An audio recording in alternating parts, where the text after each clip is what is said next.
Okay, so this is the Daf for May 19th, 2025. We're in Daf 18 of Shevuot.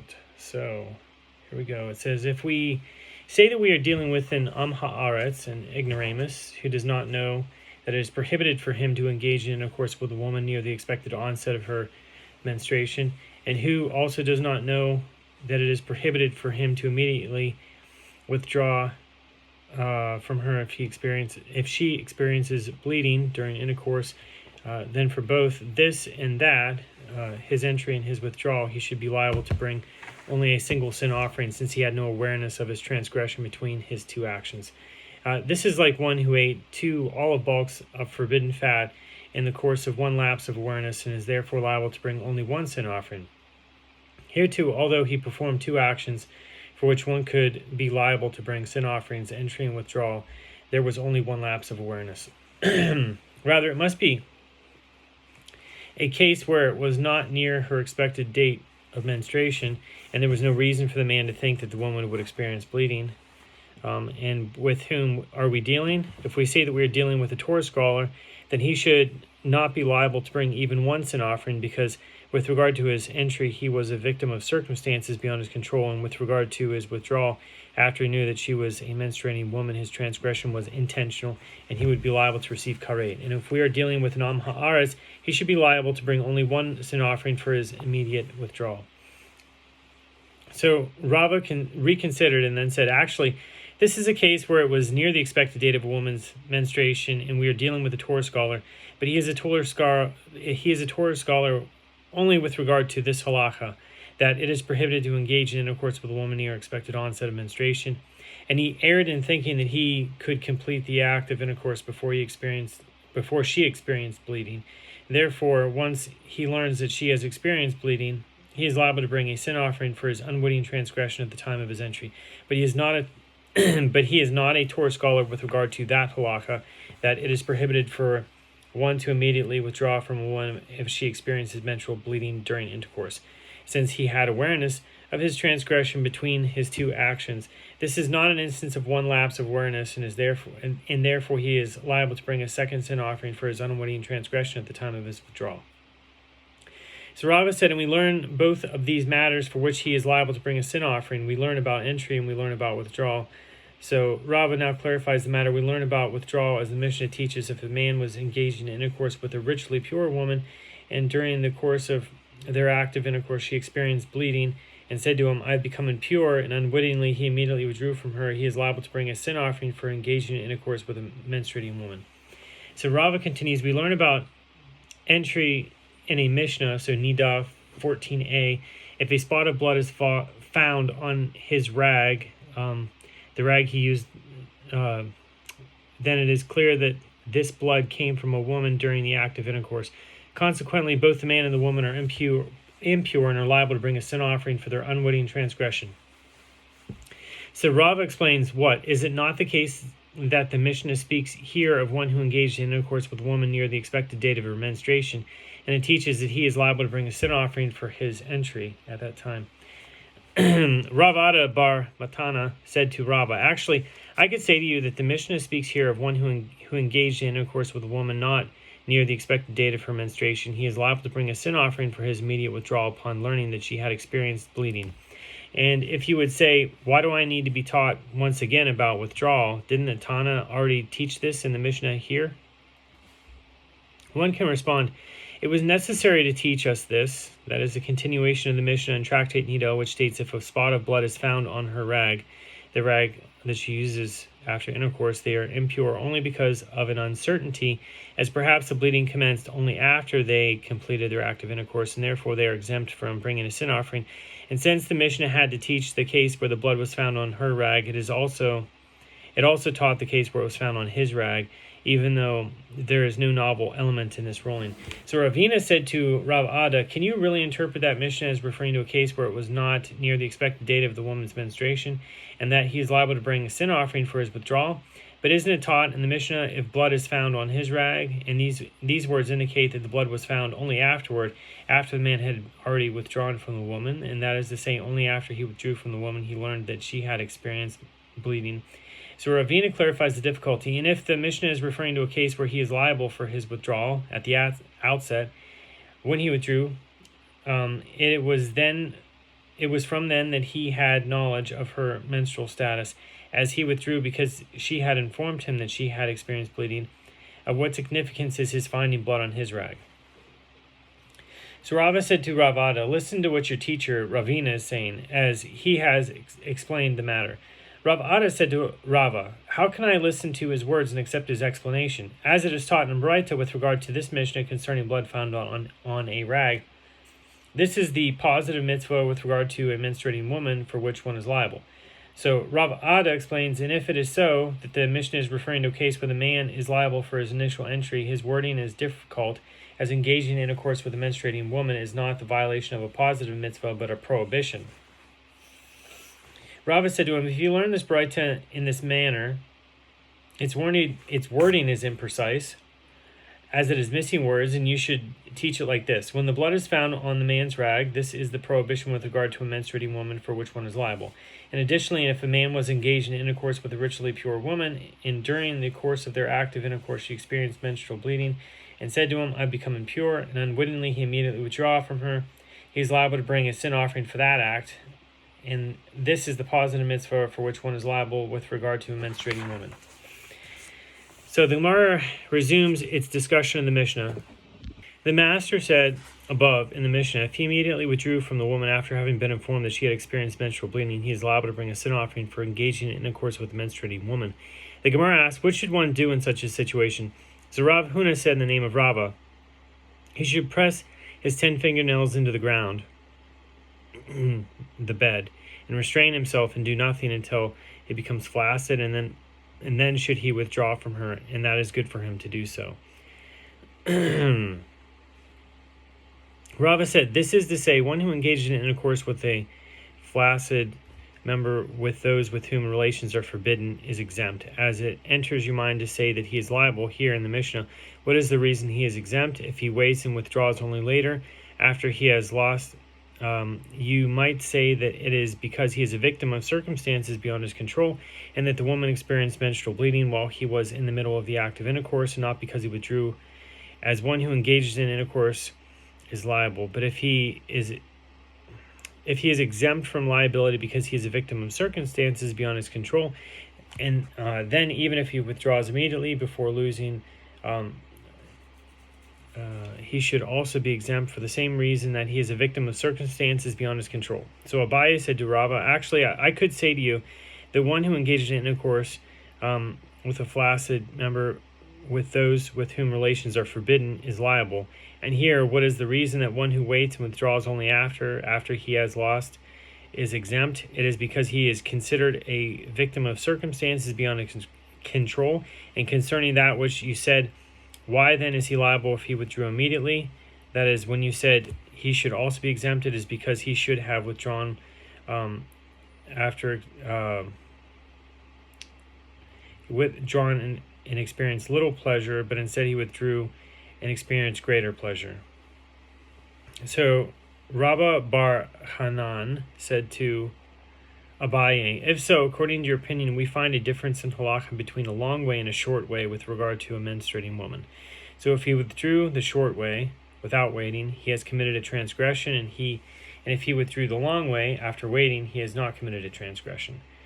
So, and we learned this difference in the Mishnah specifically with regard to ritual impurity in the temple. If such a distinction were also in effect with regard to a menstruating woman, the Mishnah would mention it. Rather, one can explain no parallel distinction is made because the two cases are not similar in their details. The long way here with regard to a menstruating woman, namely that the man must wait, is like the shortest way there with regard to impurity in the temple, namely that the impure person must leave the temple by way of the most direct route. The long way there with regard to the temple is like the shortest way here with regard to a menstruating woman. And I think that if there's also probably a connection here with the exile of the northern kingdom and the southern kingdom, in the, I don't know what you want, in the realm of the time and duration in such as that. So, but anyway, Rav Huna, son of Rav Natan, objects to what Abaye said. Did Abaye really say with regard to the Mishnah that if the man withdraws, he is exempt because he is considered a victim of circumstances beyond his control? Apparently, then, we're speaking of a man who engaged in intercourse with a woman not near the expected date of her menstruation, and therefore the situation is considered beyond his control. But it is not Abaye who says that he is liable to bring 2 sin offerings for his transgression, one for his initial entry and one for his withdrawal. Apparently, we are dealing with a man who engaged in intercourse with a woman near the expected date of her menstruation, so he is considered an unwitting transgressor who is liable to bring a sin offering and is not the victim of circumstances beyond his control. Consequently, Abaye's 2 statements contradict each other. The Gemara answers, when the statement of Abaye was stated that the man is liable to bring 2 sin offerings, it was stated in general. It was not relating to the case in the Mishnah, but was an independent court ruling concerning one who engaged in intercourse with a woman near her expected date of menstruation. So Rabbi Yonatan ben Yoshi ben Lakonia asked Rabbi Shimon ben Yoshi ben Lakonia, from where in the Torah is the prohibition concerning one who engages in intercourse with a menstruating woman, so a nidah, derived? Rabbi Shimon ben Yoshi ben Lakonia took a clod, a kala of dirt, of earth, and threw it at him in reproach and said to him, is there a need to search the Torah for a derivation for the prohibition concerning one who engages in intercourse with a menstruating woman? The verse states, and a woman who is impure by her uncleanness, nidah, you shall not approach to uncover her nakedness. Leviticus 18:19. The Gemara explains the intent of the question of Rabbi Yonatan ben Yoshi ben Lakonia.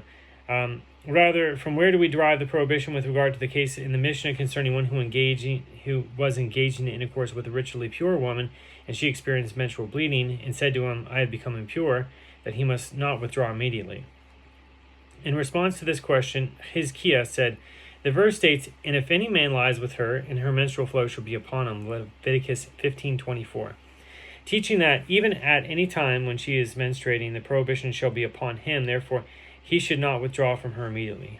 The Gemara asks, we found a source for a positive mitzvah with regard to the matter in which one must withdraw from a menstruating woman. From where do we derive that immediate withdrawal is also subject to a prohibition? Rav Papa said, the verse states, and a woman who is impure by her uncleanness you shall not approach to uncover her nakedness, Leviticus 18:19. The Gemara explains, you shall not approach, so tikrav, means also the opposite, you shall not withdraw, as it is written, those who say withdraw or karav to yourself, come not near to me, for I am holier than you, Isaiah 65 verse 5, where karav means remove or withdraw. Having mentioned that it is prohibited for a man to engage in intercourse with a woman near the expected date of her menstruation, the Gemara cites a Baraita in which the sages taught. The verse with regard to a menstruating woman states, and you shall separate the children of Israel from their uncleanness, Leviticus 15:31. So Rabbi Yoshia says, from here we derive a prohibition to the children of Israel that they must separate from their wives near the expected date of their menstruation. And how long before must they separate? Rabbah says a set interval of time for the ritual impurity of a menstruating woman, which is half of a 24-hour day, either the daytime or the nighttime. Rabbi Yochanan says in the name of Rabbi Shimon ben Yochai, with regard to anyone who does not separate from his wife near the expected date of her menstruation, even if he has sons who are fit to be great and holy like the sons of Aaron, these sons will die due to his sin, as it is written, and shall you separate the children of Israel from their uncleanness. This is the law of her that is sick with her menstruating flow. Leviticus 15:31-33. And it is stated near it, quote, after the death of the 2 sons of Aaron. Leviticus 16, verse 1.